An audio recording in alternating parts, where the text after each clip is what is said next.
पुण्यात फ्लॅट घ्यायचा आहे. पण कुठे घ्यायचा, कसा घ्यायचा, कुणावर विश्वास ठेवायचा? फसवणूक तर होणार नाही ना? योग्य दरात मिळेल की नाही? मोठं कन्फ्युजन आहे. चला तर मग सर्व कन्फ्युजन दूर करण्यासाठी संपर्क साधूयात सारंग अहेर यांच्या रेरा रजिस्टर्ड ड्रीमोरा रियालिटीशी. संपर्क सारंग सुधाकर अहेर, ड्रीमोरा रियालिटी. मोबाईल नंबर 82 83 91 91 आणि 62 62 90 910.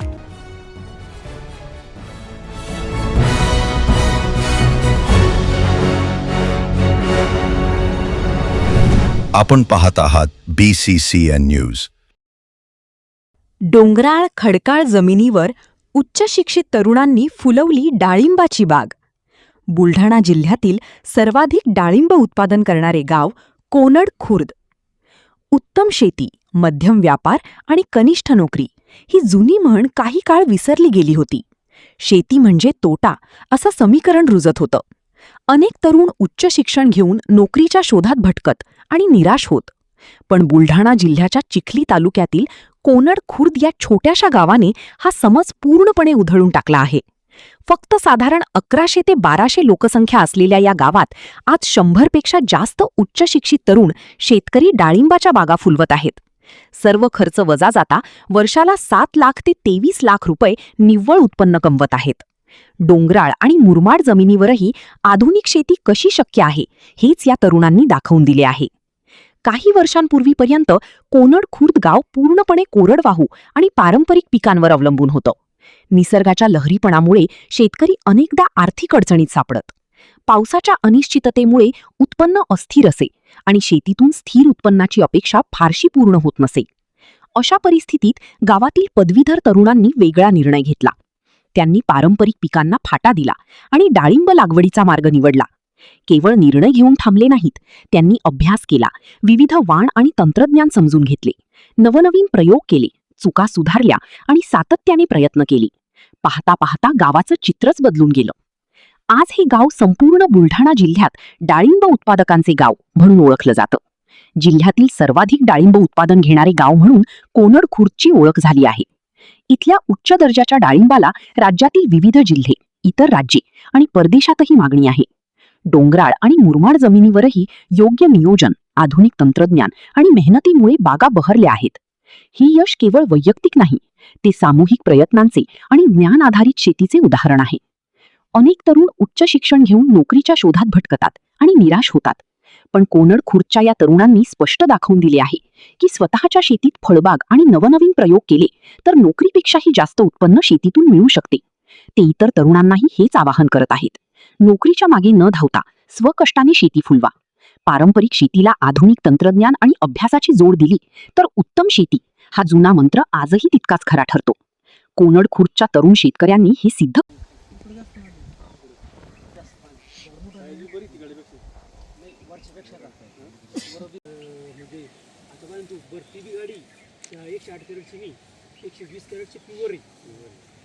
त्या उन्हात जर 15 दिवस तपले नसते झाडणे आल्यावर तर फळानं वेळेत कलर घेतला असता.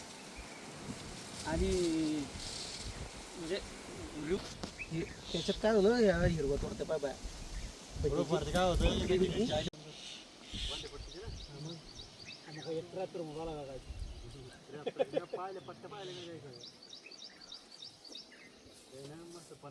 आज आता नदी 9-4.5 रुपये 30 कॅरेटचे ना येतेच ना गुड काय अर्धी गाडी किती 3-4 कॅरेट भरल्या नाही इतकी नाही माग चालली तर पण 4 दिन आज का.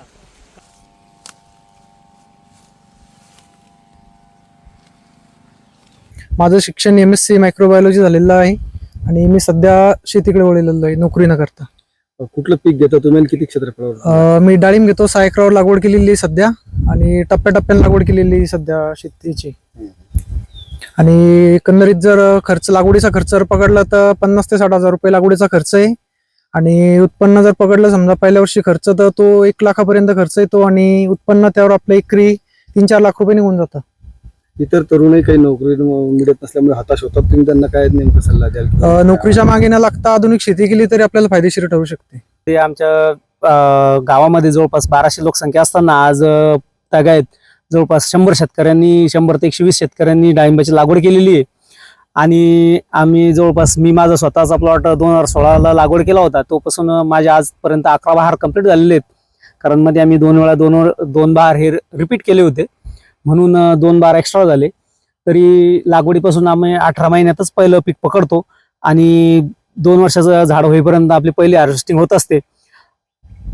या पिकामध्ये इतर पिकाच्या तुलनेत जे पारंपरिक पीक आहे त्या तुलनेमध्ये बऱ्यापैकी उत्पन्न मिळतं.